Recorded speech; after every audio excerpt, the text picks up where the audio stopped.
নমস্কার বন্ধুরা, আজকে আমি হাঁসের ডিমের সাথে নতুন আলু আর মটরশুঁটি দিয়ে একটি রেসিপি শেয়ার করছি।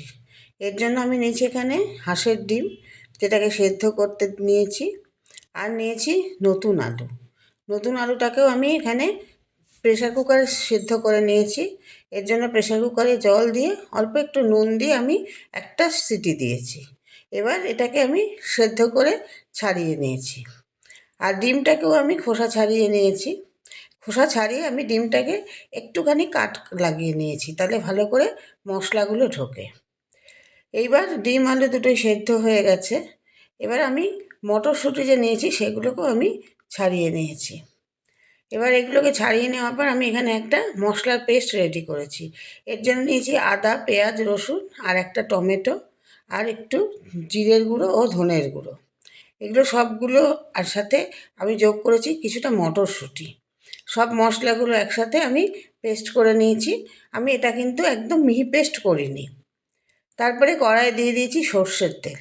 প্রথমে অল্প করে সর্ষের তেল দিয়ে আমি ডিমগুলোর মধ্যে অল্প একটু হলুদ মাখিয়ে ডিমগুলোকে ভেজে নিয়েছি। ডিমগুলোকে একটু সুন্দর করে ভাজতে হবে।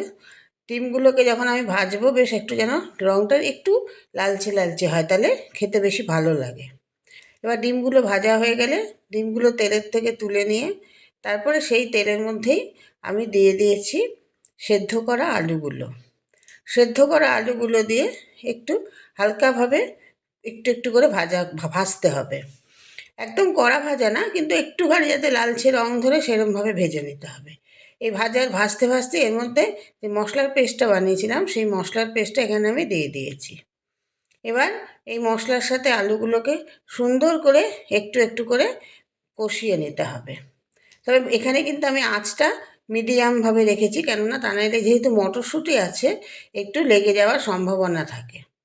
এবার দিয়ে দিলাম হচ্ছে গোটা যে মটরশুঁটিগুলো রেখেছিলাম সেই মটরশুঁটিগুলো, আর ঝালের জন্য আমি এখানে কাঁচা লঙ্কা দিয়ে দিলাম। এবার আবারও আমি মশলাগুলোর সাথে এই মটরশুঁটিগুলোকে সুন্দর করে কষিয়ে নেব।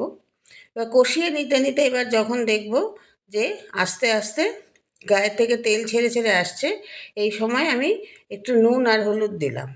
এবার নুন আর হলুদ দেওয়ার সময় কিন্তু আমার মাথায় রাখতে হবে যে আমি কিন্তু মশলাটা যখন আলুটা সেদ্ধ করেছি সেই সময় কিন্তু অল্প একটু নুন দিয়েছিলাম, সেই জন্য নুনটা বুঝে দিতে হবে।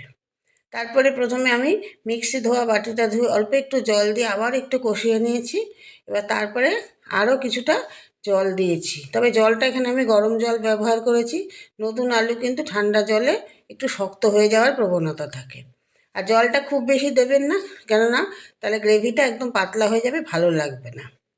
তারপরে ঝোলটা যখন ফুটে উঠবে তখন এই ডিমগুলো দিয়ে দিতে হবে। ডিমগুলো দিয়ে দেওয়ার পর বেশ একটু কিছুক্ষণ নাড়াচাড়া করে সমস্ত যখন প্রায় সেদ্ধ হয়ে আসবে এই সময় নিয়ে দিতে হবে একটুখানি ঘি আর অল্প একটু গরম মশলা। আপনারা যারা মিষ্টি খেতে ভালোবাসেন তারা অল্প একটু মিষ্টিও এখানে ব্যবহার করতে পারেন। এবার সমস্ত কিছু দিয়ে দেওয়ার পর একটুখানি ফুটিয়ে গ্যাসটাকে অফ করে 7 থেকে 8 মিনিট এটাকে একটু স্ট্যান্ডিং টাইম দিয়েই আপনারা পছন্দ মতো এটা পরিবেশন করুন। এইটা যে কোনো মানে কি রুটি, পরোটা, লুচি এগুলোর সাথে তো ভালো লাগবেই, অথবা ফ্রাইড রাইস, পোলাওয়ের সাথেও কিন্তু এটা খারাপ লাগবে না। আর যেহেতু এখন শীতকাল, বাজারে প্রচুর মটরশুঁটি আর ছোটো আলু রয়েছে, এটা অন্তত একবার এই শীতকালে বানিয়েই ফেলুন। এটা আপনারা চাইলে মুরগির ডিম দিয়েও করতে পারেন। রেসিপিটি ভালো লাগলে অবশ্যই লাইক, শেয়ার ও সাবস্ক্রাইব করবার